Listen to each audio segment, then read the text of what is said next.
Oh,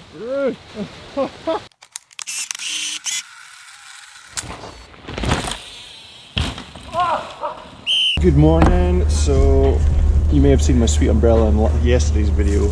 It got stolen yesterday.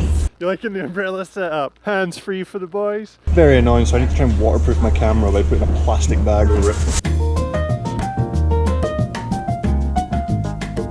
Good to go.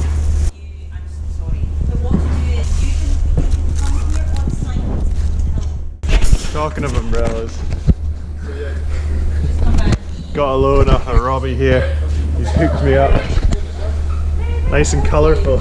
So today is practice day. The rain has started and it is going to get worse. And I got to say thanks again to Robbie for the umbrella, but it's got a few holes in it and oh, there's a few snap bits, and I think I'm going to go for an upgrade. I'm sorry, Robbie, but there's an upgrade coming. Yo. There you go, mate. Box fresh. There you go. Can't have you getting wet. Pete's hooked me up with a wee 100% umbrella, well, a big 100% umbrella. Hopefully that'll sort me out for the day. Cheers, man. You're welcome. Oh, we'll go for the backwards handshake. Got in the end. So today's video is very aptly sponsored by Mudhugger, and yeah, people are going to be needing some big old mud guards today because the spray is going to be violent. And vision is very important. So Mudhugger make a selection of mud guards, they make glasses, they make waterproof bags for all your kit, they make loads of things, and they've just launched a new custom sticker pack for the Mudhuggers, so you can put anything you want on there, get that custom Mudhugger. They look sick. Links are down in the description if you want to go and check them out. So I've just spotted the track sweepers have just come down in their first run. So Jack, Chris, go over here, we need some info. So right, how was the first run? It was a bit sloppy to be fair, but pretty grippy up top. Yeah, grippy up top. What about those woods, Chris? They're fine actually. They're going to get really rutty though. Should I go there and film early this morning or should I wait? There'll be a lot of sliding, especially when they start pulling the dirt down. Yeah. It's going to get real slidey fast, so could be interesting. Where do you think I should go? Yeah, go to the woods later on, it'll be utter carnage. Yeah, we'll do it. Right, cheers boys. Okay, let's get up there.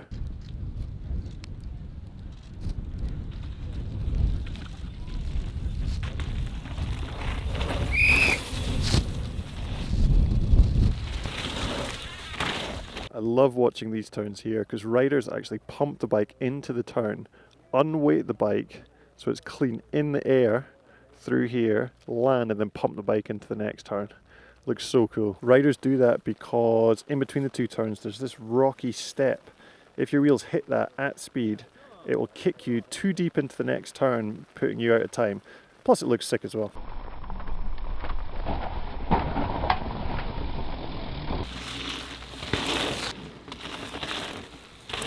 One of the main risks or dangers with this upper section is actually the wind. It's not too windy today, but there's a little bit of a breeze blowing, as you can tell by the bag flapping. And one of the most dangerous features is actually the small jump behind me. You're only in the air for a fraction of a second, but if that wind catches you, it can just take the wheels from underneath you. I've crashed here. I've seen lots of other people crash here in the past as well. Especially with these bikes now with 29-inch wheels, they have a bigger surface area for the wind to catch.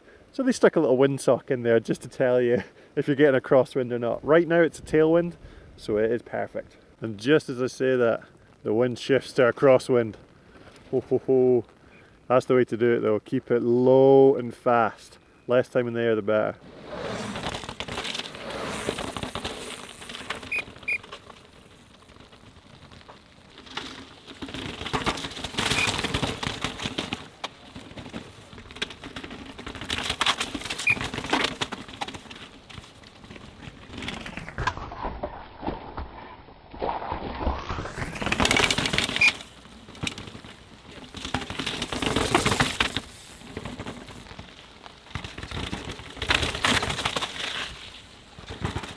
So there's two things I like to do during the B practice. One, either show riders struggling, crashing, having a right nightmare, but track's running really nice right now, so riders aren't finding it too challenging.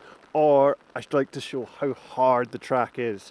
So I need to get in close here, show you how rough this upper section is, because it is brutal.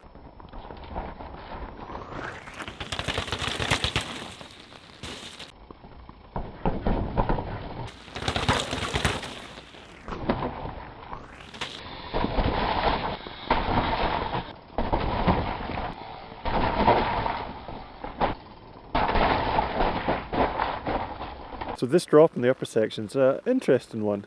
Most people cruise off of it and land around about there. But actually, the smoothest landing is if you go a little bit deeper. There's a sweet spot just over there that has a little bit more downslope, and it just smooths out the landing, but you have got to attack to get to there. Ever wondered why they don't often have live feed cameras on the top section of the track? It's because this guy has to drag the cables for the cameras all the way up. So we got this guy to thank for the live feed camera up in the top rock garden. You're the boy. We all love you.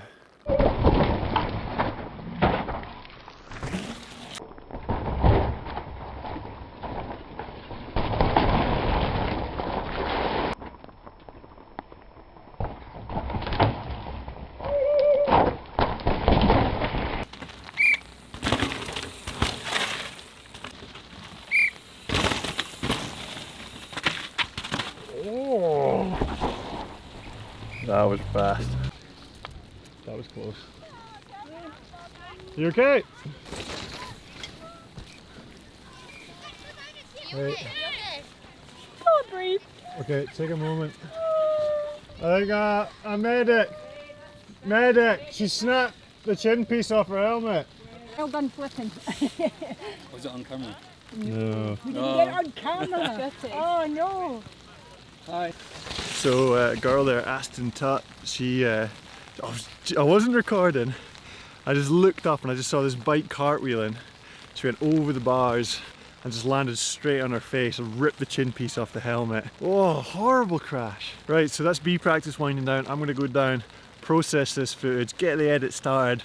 I'm gonna come back up here for the A practice and do some line choice comparison. 2 hours later. So, as A practice is on and time training is about to start. Conditions have gotten a lot worse and it's a lot windier up here.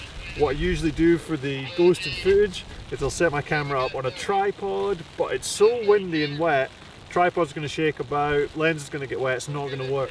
I'm going to do some stationary filming up in this top rock garden, do some side-by-side footage, which I know isn't quite as good, but then I'm going to go further down into the woods and see if we can ghost a few lines down in a more sheltered area.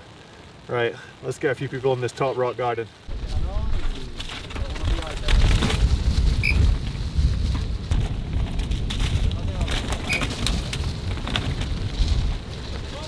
Datos, internet.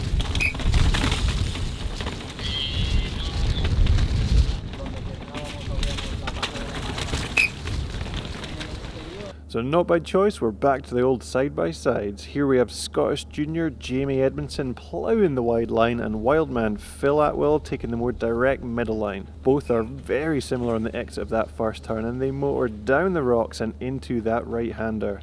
At this point, Jamie's got a 0.07 advantage over Atwell. Watch out though, Phil lays down some horses and within a couple of bike lengths claws back 0.14. Turns out pedaling makes you go faster, who'd have thought? Next up is Gutierrez and Figueres. They both opt for the outside line and are neck and neck heading out of that first turn. Gutierrez brake checks for the inside line while Figueres lets it run round the outside. Figueres takes this by 0.4 mainly due to Gutierrez over braking. Finally we have local lad Williamson on the inside and round one winner Bruni on the wide.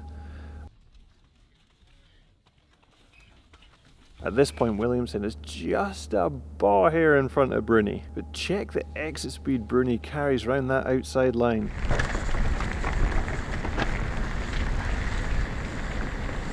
That speed allows him to pull ahead and take this section by 0.18. This is horrendous, my umbrella keeps turning inside out. It's too windy. I'm going down, I need to find some shelter. On this section, riders come into a loose right-hander with lots of rock slabs. They've got a lot of room to play with, they can let it drift wide, they can hold a tighter line, but the main feature is down here, an optional step down with a couple of lines. You can go off the takeoff and gap to that rocky knuckle, or you can go off the takeoff and push down into the trench on the left.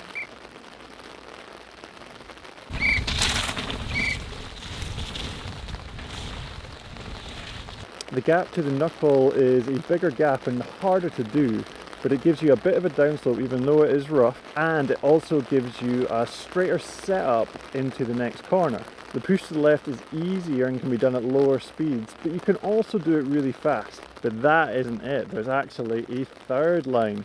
If you pull up like an absolute champ, there is a second landing you can get to which smooths things out massively. The only man I caught doing this was Loris Vergier. It doesn't look like much, but I assure you, it is a monster. The reason it works so well is that the line you take is more direct and the landing is smoother. Right, I managed to find a small sheltered spot to give some ghosting footage a go. Let's have a French battle with Bruni and Pierron. Bruni lets it run wide and aims for the channel while Pierron lines up the huck. Pierron sends it and appears to hold better speed into the next turn. Bruni insides the corner and overtakes Pierron to take this section by 0.03. Next up we have Simmons on the Cannondale, not a twin shock, and Finn Isles on the mixed wheeled rig. As they come into the feature, Simmons chooses the send and Isles keeps it low.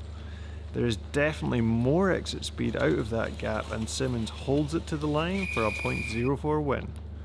Here's the two fastest men through this section, Brosnan on the squash line and Vergier with the mega huck. They both come into the takeoff side by side. Brosnan squashes and Vergier pulls with all his might. Vergier catches perfect backside and boosts ahead into the next turn. He holds it all the way to the line to take it by 0.06. Small margins in this section, but every little counts. Just come down into the woods and there's actually a lot going on. I don't have enough time to do any split screens, but let me just grab a couple of shots. I'm going to come back here tomorrow.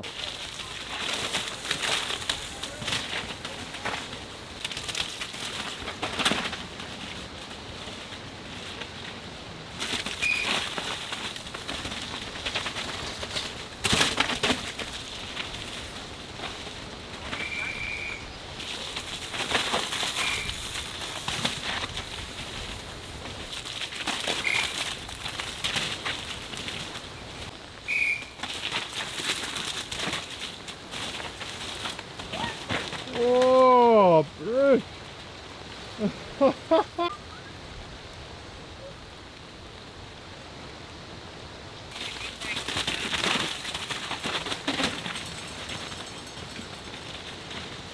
That middle rack, off the rock, and then inside.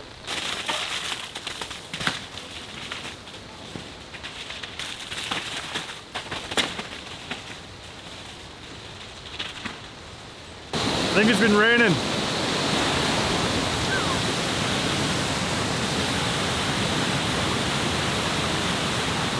So that is the end of the most horrendous day on a mountain I've ever had in my life. It was so windy and so wet. People's cameras were dying left, right and centre, but mine survived.